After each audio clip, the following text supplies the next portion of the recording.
Thank you, Radio Free Asia. Press freedom is like poverty and climate change. Everybody talks about it, but the promises rarely convert into action. One of the main villains of press freedom is China. Someone once called it the biggest jailer of press freedom defenders.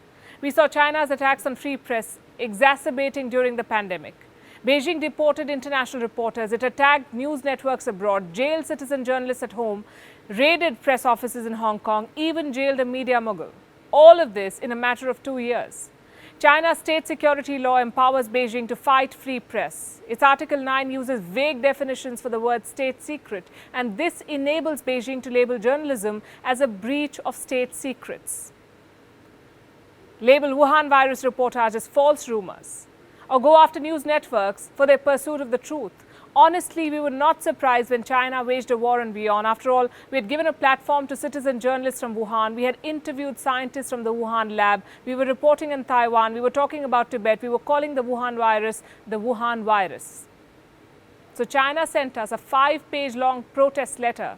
Then it blocked WION from the Chinese web. You know what that did? It only made us more determined to pursue the truth. The Chinese aggression that we in the press have seen during the last couple of years is something that Tibet has been living with for decades.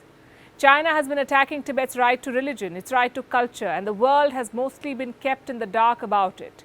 Tibet's truth has vanished from the media landscape because China has blocked free press in Tibet. There is barely any information.